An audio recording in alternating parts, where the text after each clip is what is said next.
بسم اللہ الرحمن الرحیم۔ السلام علیکم ورحمۃ اللہ۔ ملک میں اس وقت 27ویں آئینی ترمیم لانے کی بات کی جا رہی ہے کہ 27ویں ترمیم آ رہی ہے اور جیسے ہی آئے گی اس کو پاس کر لیا جائے گا، یعنی کوئی اس میں تردد کرنے کی، کام کرنے کی، کسی کو اعتماد میں لینے کی، پارلیمنٹیرینز کو، سیاسی جماعتوں کو، عوام کو، قوم کو اعتماد میں لینے کی ضرورت ہی نہیں پڑے گی۔ جیسے ہی ہم ترمیم لائیں گے، مسودہ تیار کریں گے، ان کے ہینڈ اوور کریں گے، ان کے حوالے کریں گے، یہ قومی اسمبلی کے اندر پیش کریں گے اور بعد میں اس کو منظور کر لیا جائے گا، اس کو پاس کر لیا جائے گا۔ اور یہ تمام جو چیزیں ہیں یہ عمران خان نے پہلے سے ہی ان کے بارے میں پروڈکشن کر دی تھی، اور اب یہ سیم بالکل وہی ہو رہا ہے جو عمران خان نے، جب عمران خان باہر تھا اور عمران خان کی گورنمنٹ کو نکالا گیا تھا، عمران خان نے بتا دیا تھا کہ ان کا منصوبہ، کہ ان کا پلان کیا، بلکہ یہ تمام وہ چیزیں ہیں جو کہ لندن پلان کے اندر طے کی گئی تھی۔ اب یہ 27ویں آئینی ترمیم جو لانے کی بات کی جا رہی ہے، اس کو آپ سمجھیں، یہ 27ویں آئینی ترمیم ایک بہت بڑی ترمیم ہے، بہت بڑی، اور اس سے ملک کا یہ جو آئین ہے اس کو مکمل طور پر، اس کے ڈھانچے کو تبدیل کر دیا جائے گا، مکمل طور پر بدل دیا جائے گا۔ سب سے پہلے تو بلاول نے اس کے بارے میں ٹویٹ کیا، اور بلاول نے ٹویٹ کر کے پوری پاکستانی قوم کو آگاہ کیا۔ یعنی آپ اندازہ کریں، ایک تو یہاں سے آپ ان کا لیول چیک کریں، یہاں سے آپ اندازہ کریں کہ پورے پاکستان کے اندر کسی کو کانو کان خبر ہی نہیں ہوئی، کسی کو پتہ ہی نہیں چلا، اور آخری دن تک جب تک یہ ٹویٹ نہیں آئی، اس کو پبلکلی ریکارڈ کے اوپر نہیں لایا گیا، مینشن نہیں کیا گیا، تب تک کسی کو بھی نہیں پتا تھا کہ 27ویں آئینی ترمیم آ رہی ہے۔ خبروں کے اندر ضرور بات ہوتی تھی، کہا جاتا تھا، اور اس کو پوچھا بھی جاتا تھا گورنمنٹ کے لوگوں سے، وزیروں سے، مشیروں سے، کہ کیا ایسا کوئی معاملہ ہے، اس طرح کی ترمیم آ رہی ہے، کیا اس طرح کی ترمیم لائی جا رہی ہے۔ ان کی جانب سے انکار کر دیا جاتا تھا، وہ کہتے تھے کہ بالکل اس طرح کی کوئی ترمیم نہیں آ رہی، نہ ایسا کچھ سوچا جا رہا ہے، نہ اس کے بارے میں کوئی سوچ بچار کی جا رہی ہے۔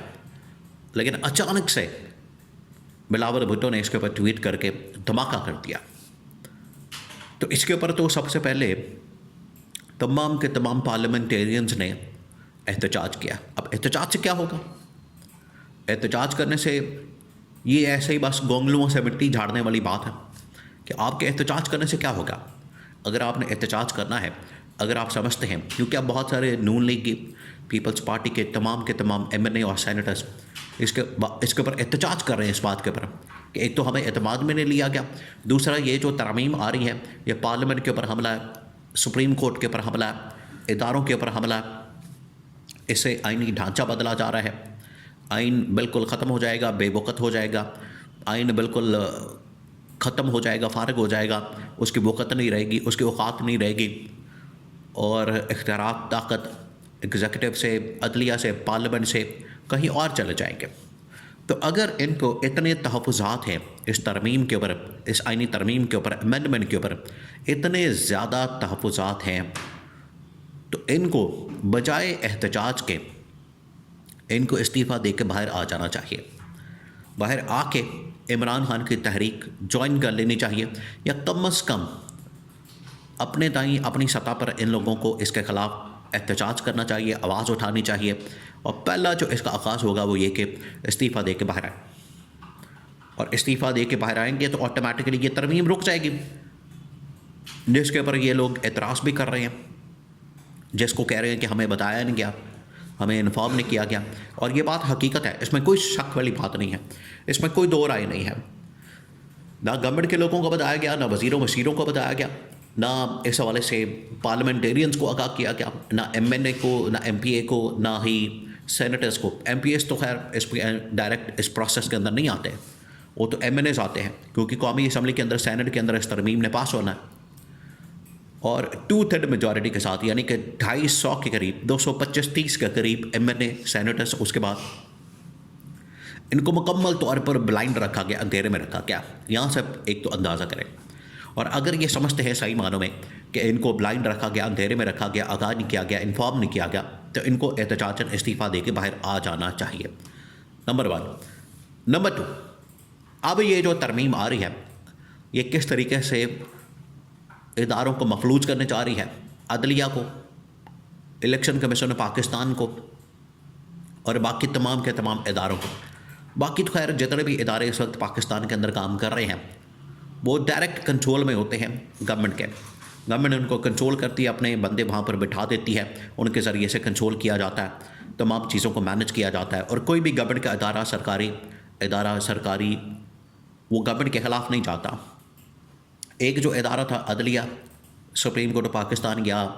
ہائی کورٹس یا عدالتیں، دوسرا یہ کہ الیکشن کمیشن آف پاکستان، یہ وہ ٹول ہیں، یہ وہ ادارے ہیں جو کہ استعمال ہوتے ہیں اب گورنمنٹ کی جانب سے، انتظامیہ کی جانب سے، ریاست کی جانب سے مینڈیٹ کی چوری کے لیے، پارٹیوں کو توڑنے کے لیے، توڑ کے لیے، ان کا سمبل کا نشان ختم کرنے کے لیے، چھیننے کے لیے، ان کے خلاف فیصلے دینے کے لیے، انتخابی کارروائی کے لیے، سہولت کاری کے لیے اب ان کو استعمال کیا جا رہا ہے. تو آلریڈی تو یہ ویسے ہی گورنمنٹ کے لیے استعمال ہو رہے ہیں، اپنا ان لوگوں نے کندھا دیا ہوا ہے اور یہ سہولت کاری کر رہے ہیں. تو مزید کسی سہولت کاری کی تو ضرورت نہیں، آئین و ترمیم کی ضرورت نہیں. آلریڈی یہ گورنمنٹ کے لیے استعمال ہو رہے ہیں. گورنمنٹ کے لیے ان لوگوں نے اپنا سب کچھ تو قربان کیا، اپنا سب کچھ پیش کیا، لیکن ان کو مزید ٹائٹ کرنے کے لیے، مزید کنٹرول کرنے کے لیے، مزید ان کی اکڑ نکالنے کے لیے اور ان کی روح نکالنے کے لیے یہ ترمیم لانے کا فیصلہ کیا گیا. تو اب اس کے بعد کوئی عدلیہ، کوئی عدالت، کوئی الیکشن کمیشن آف پاکستان، کوئی انڈیپینڈنٹ ادارہ آپ کو پاکستان میں نظر نہیں آئے گا. اور تیسرا یہ کہ جو سب سے اہم ترین بات کہ پاکستان میں ترامیم کی بھرمار کر دی گئی ہے. آج یہ 27ویں آئینی ترمیم آ رہی ہے 1973 سے لے کر 1973 سے. ہر حکمران نے، ہر بندے نے، ہر شخص نے اپنے اقتدار کی خاطر، اس کو طول دینے کی خاطر، اپنی سروائیول کی خاطر اس نے ترمیم کی. اور یہ ترمیم آتے ساتھ ہی ذوالفقار علی بھٹو کی جانب سے جب 1973 کا آئین پاس کیا گیا تو اگلے تقریباً 4-5 سالوں میں اپنے ہی دور حکومت میں 4-5 ترامیم کر دی گئی کہ اس کے اندر یہ بھی کمی ہے، یہ بھی کمی ہے. عدلیہ کو کنٹرول کرنا ہے، اسٹیبلشمنٹ کو کنٹرول کرنا ہے، پاکستان کی فوج کو کنٹرول کرنا ہے. لیکن ذوالفقار علی بھٹو سے لے کے آج تک جتنی ترامیم کی گئی حکومتوں کو دوام دینے کے لیے، حکومتوں کو طول دینے کے لیے، اقتدار کو لمبا کرنے کے لیے، آج دیکھ لیں نہ وہ حکومتیں رہیں، نہ وہ حکمران رہے، نہ وہ اقتدار کے اوپر لوگ رہے، نہ ان کا اقتدار رہا. تو جو یہ سمجھتے ہیں کہ اس طرح سے ہم ساری زندگی کے لیے اپنے پاس اقتدار کو رکھیں گے، یہ ان کی غلط فہمی ہے، خام خیالی ہے. زیادہ سے زیادہ 2-4 سال یہ چلتا ہے معاملہ، اس کے بعد ختم ہو جاتا ہے. تو یہ ماضی سے ہمیں اس معاملے کے اوپر کم از کم سبق سیکھنے کی ضرورت ہے،